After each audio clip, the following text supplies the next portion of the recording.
Ang mga kwento natin ngayon ay tungkol sa mga bastos na vlogger na nagkalat sa mundo para lang magkaroon ng views sa social media. Isa pa nga sa kanila ay nanggulo sa Pilipinas. Bago tayo magsimula ay huwag kalimutang mag-like at pindutin ng subscribe button at notification bell para maging updated kayo sa bago nating Tagalog True Crime Stories. Isang Russian ang inaresto kamakailan lamang dito sa Pilipinas dahil sa panggugulo at panghaharas ng mga tao. Ito ay si Vitaly Zorovetsky. Si Vitaly ay ipinanganak noong March 1992 sa Russia. Lumipad sila ng kanyang ina sa US noong 14 years old pa lamang siya. Pagdating doon ay nagtrabaho ito para matulungan ang ina sa kanilang pang-araw-araw na gastusin. Naging basurero, sign spinner, busboy, at kahit pagsali sa mga paggawa ng bastos na pelikula ay pinatulan niya.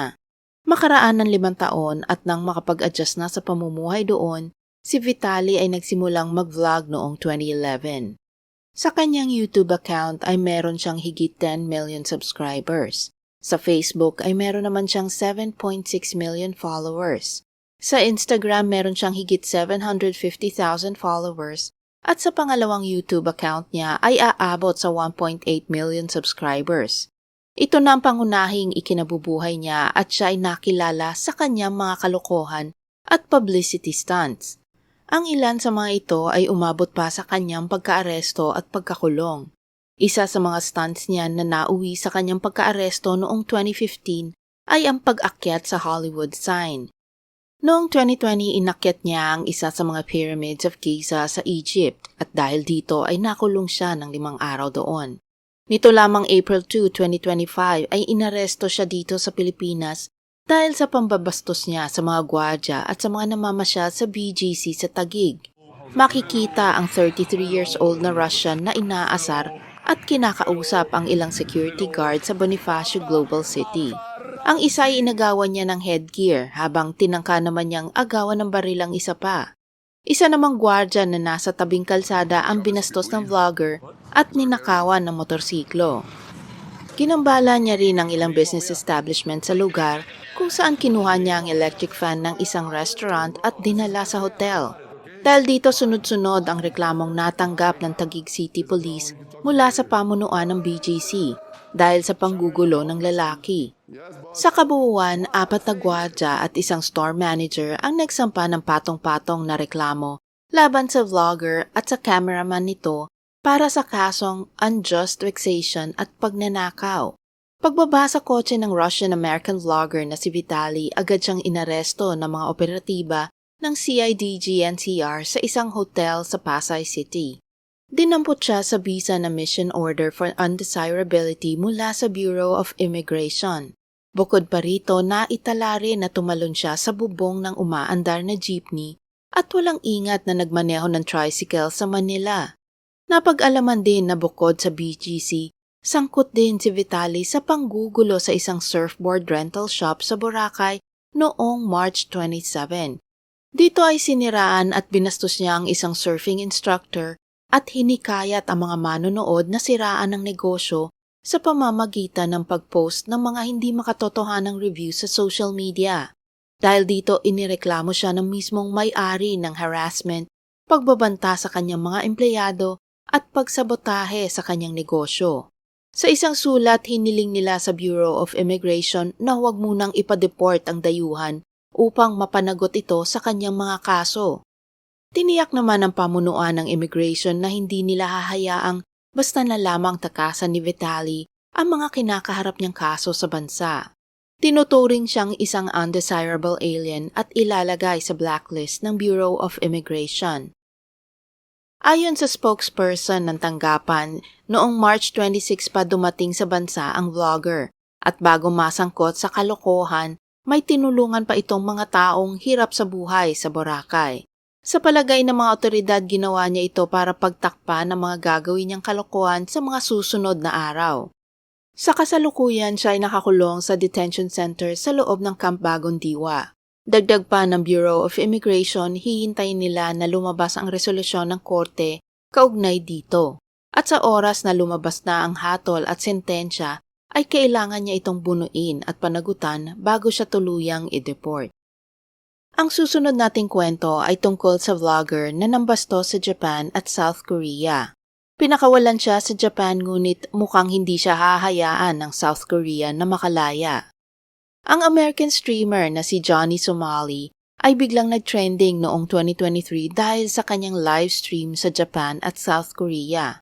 Ngunit noong 2024 ay inaresto siya dahil sa pambabastos at panggugulo.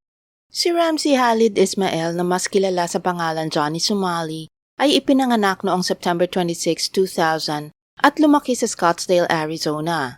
Ngunit sa totoo lang walang makuhang impormasyon sa kanyang totoong pinanggalingan. Dahil si Johnny ay naiulat na gumawa ng ilang magkasalungat na pahayag tungkol sa kanyang lahi.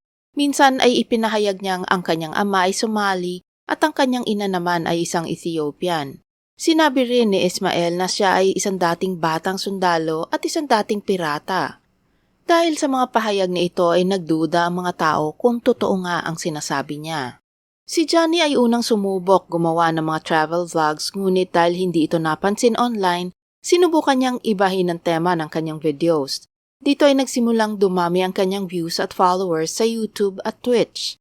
Isang gabi, August 2023, habang nasa Japan, nag-livestream siya at gamit ang peking Asian accent ay nagsimula siyang magsabi ng mga racist remarks sa subway.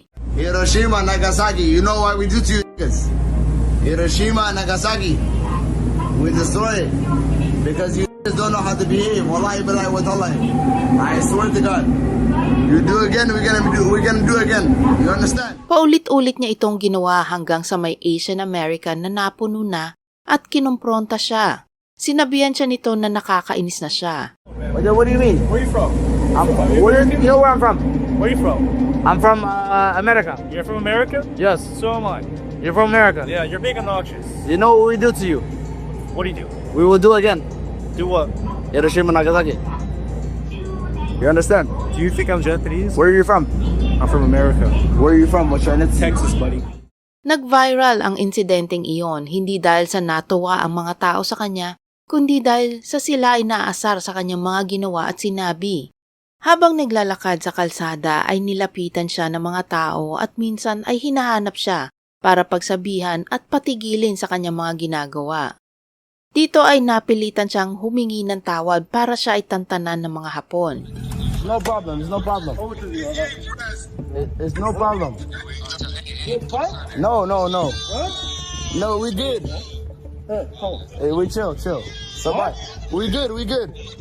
Hey, never did this to any other IRL streamer. What do you want to say? So what you did is something that is disrespectful for the whole Japanese community, and that is why Japan is really, really mad. Don't tell me you are going to drop atomic bomb on Japan.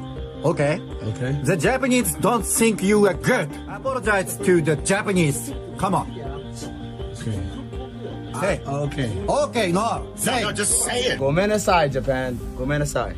I'm sorry. Ngunit matapos nito, hindi pa rin tumigil si Johnny dahil noong September 2023 pumasok siya sa isang construction site na nakasuot ng maskara para mangharas ng mga manggagawa.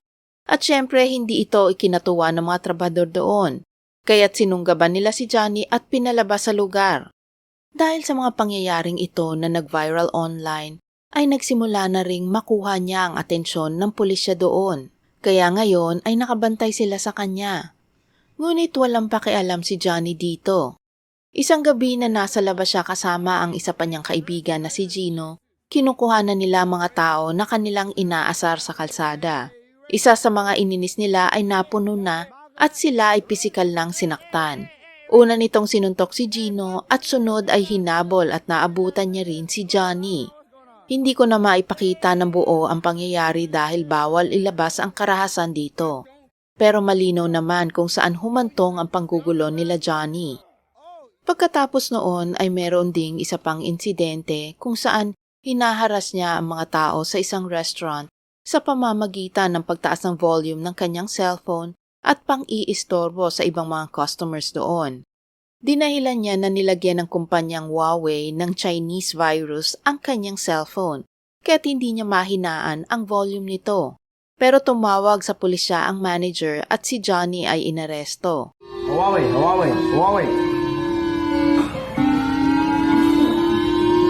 Huawei. Huawei. Chinese phone. Kinasuhan siya ng trespassing sa construction site at humigit kumulang 3 linggo siyang nadetine habang ini-interrogate ng pulisya. Kalaunan ay hindi na itinuloy ang kasong trespassing at siya'y pinakawalan. Ngunit matapos lamang ang ilang araw ay muli siyang inaresto dahil naman sa insidente sa restaurant. Para maiwasan ang ano pamang masamang insidente, hindi na pinakawalan si Johnny. Umabot ang kaso sa korte at siya ay unang humarap sa District Court noong December 19, 2023. Noong January 10, 2024, siya ay napatunayang nagkasala at pinagmulta ng 200,000 yen o higit 70,000 pesos sa pera natin noon. Dahil na rin sa mga pangyayaring ito, siya ay pinagbawalang mag-stream sa Twitch. Pero hindi pa tapos si Johnny sa kanyang mga kalokohan. Muli siyang lumabas online at ngayon siya ay nasa Israel. Maririnig mo dito na hinaharas niya ang isang babaeng pulis sa kalsada. I swear to God, I'll change your life. I'll change your life, baby. Baby, I'll change your life. I promise you. You a bad. Binisita din niya ang isang sagradong lugar na tinatawag na Western Wall sa Jerusalem. Dito ay dinikitan niya ang pader ng mga larawan ni Harvey Weinstein, Aiden Ross at Jeffrey Epstein, mga kilalang personalidad na nang-abuso ng mga kababaihan. Napansin ng isang tagabantay doon ang ginagawa ni Johnny kaya't siya ay dinakip, pinadeport at pinagbawalang bumalik sa Israel. Dahil dito pinagbawalan na rin siyang mag-stream sa Kick. Ilang buwan din siyang natigil sa pagsistream o pagbablog. Akala ng iba ay tuluyan na siyang nawala sa social media. Ngunit noong September 2024 muling lumabas si Johnny. Ngayon siya ay nasa South Korea at nag-stream sa online platform na Rumble. Binastos niya ang Comfort Women statue sa pamamagitan ng paghalik sa estatwa. Maaaring hindi ito ganoon ka-big deal para sa iba ngunit ang estatwang ito ay kumakatawan sa mga babaeng Koreano na pinilit ng mga sundalong Hapones noong World War II na maging sex slave. Kaya ang paghalik nito ay tanda ng kabastusan at kawalan ng modo. Ngunit hindi pa nasiyahan si Johnny sa ginawa niya dahil may nakita pa siyang ibang Comfort Women statue na muli niyang binastos. Nilagyan niya ng baby oil ang katawan at hinawak-hawakan ang estatwa habang pinapatugtog ang kanta ni P. Diddy. Dahil dito tuluyan na siyang pinagbawalan mag-post ng video sa YouTube. Dito na rin nagsimulang magalit ang mga Koreano at nakakatanggap na si Johnny ng mga banta mula sa kanila. Isang gabi noong October 17, nag-livestream siya sa isang convenience store at gumawa na naman ng eksena. Dito ay ikinalat niya ang isang cup noodles sa mesa habang malakas na nagpapatugtog ng music. Sa puntong ito, maraming mga Koreano ang galit na sa kanya. Kaya't minsan habang naglalakad ay bigla na lang siyang lalapitan at sasaktan. Makikita din sa ibang video na may benda na ang kanyang noo, pero hindi tumigil ang ibang Koreano. Sa katunayan, may mga videos na lumabas na siya ay hinabol upang bugbugin o kaya bigla na lang siyang susuntukin. Kalaunan marami na ang gustong saktan siya kaya't kinailangang hulihin ng Korean police si Johnny para na rin sa kanyang kaligtasan. Pero nang siya ay pakakawalan na, bigla na lamang siyang pinagbawalan na umalis ng South Korea habang iniimbestigahan nila ang mga akusasyon laban sa kanya.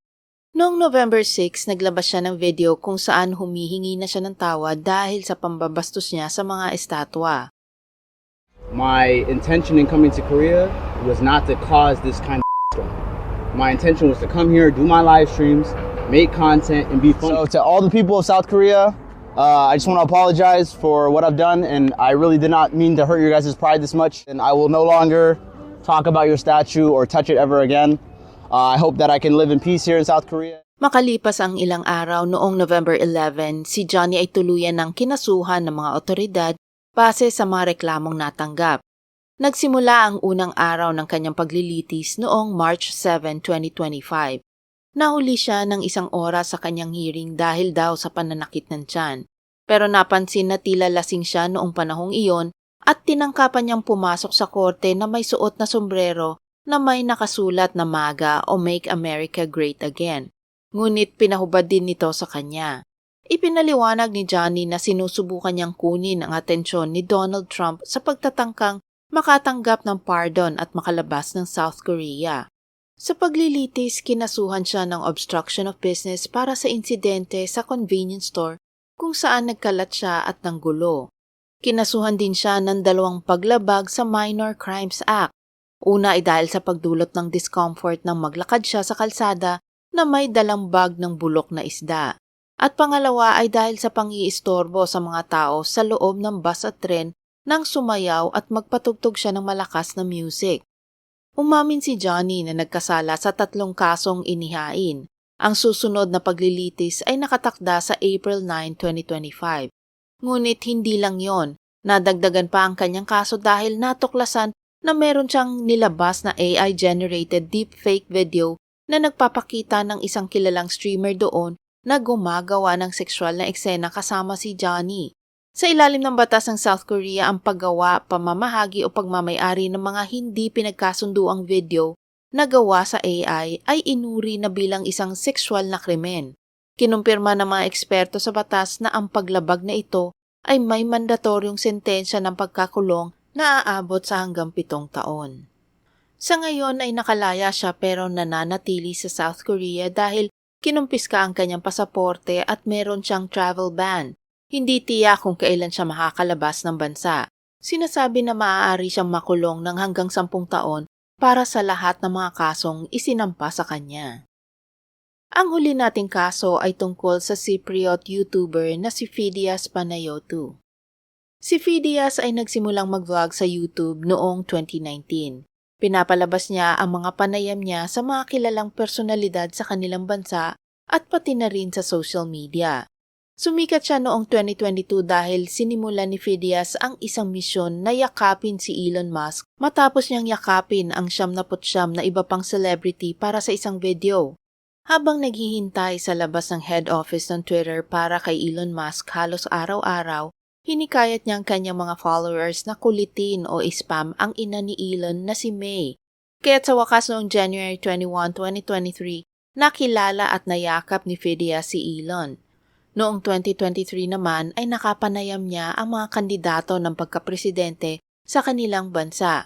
Ngunit nabigo siyang makausap ang 2 nangungunang kandidato sa eleksyon. Sa taong ding ito noong September, nagpasya siyang gumawa ng mga video kung saan ituturo niya kung paano makalibre sa mga public transportation sa iba't ibang bansa. Una siyang naglakbay sa India.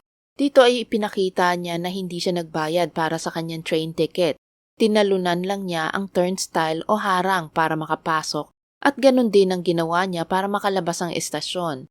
Marami ang natawa sa ginawa ngunit marami din ang tumuligsa sa ginawa ni Phidias dahil ito ay mali at labag sa batas. Binalaan naman siya ng pamunuan ng tren na maaari siyang kasuhan sa nagawa. Ngunit hindi na nagtagal pa si Phidias sa India at umuwi. Akala ng kanyang mga subscribers na ito na ang una at huling pagkakataon na gagawin niya yon. Pero makaraan lamang ang 1 buwan noong October 2023, nilabas niya ang video kung saan ituturo daw niya kung paano makalibre sa mga sakayan sa Japan. And now it's time to teach you how to get the train for free. So I'm entering the train and I will find the toilet and go straight to the toilet. Here is the bathroom. I will just lock myself the whole time in the bathroom. Naglakbay siya gamit ang mga pampublikong transportasyon tulad ng mga bus at tren habang tatakasan niya ang pagbabayad ng pamasahe sa iba't ibang paraan. Sa isang punto ay makikita siyang nagtatago sa banyo ng tren na kanyang sinakyan upang maiwasan ang taong mag-iinspeksyon ng tiket. Makikita mo rin siyang nanghihingi ng pera sa kung sino man ang kanyang maabutan doon sa lugar. Nagkunwari din siyang guest sa isang hotel na hindi naman niya tinutuluyan para lang makalibre ng almusal. Siya ay binatikos dahil sa kanyang mga ginawa sa video, kaya't napilitan siyang maglabas ng video na humihingi ng tawad sa mga maling nagawa. Inalis ng YouTube ang video na ito kasama ang 4 na iba pa, kabilang ang isang 2022 na video kung saan ipinakita niya kung paano maglakbay sa United Kingdom ng libre. You get inside the luggage room. Wait until the driver closes the door and just like that you will be in the darkness for hours. But because the bus will stop sometimes, you have to hide behind the bags so you don't get caught, like happened to me this time. Sa ngayon ay meron siyang mahigit 2.7 million subscribers sa YouTube at 440,000 followers sa Instagram. Ang 24 years old na YouTuber ay kasalukuyang isang politiko sa kanyang bansa at miyembro ng European Parliament.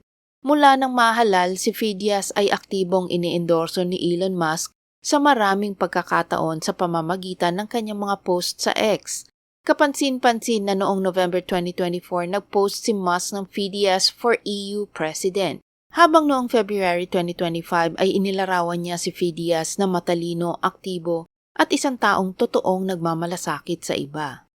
Salamat sa pakikinig sa mga kwentong aking ibinahagi. Sana ito'y inyong nagustuhan at may bagong natutunan.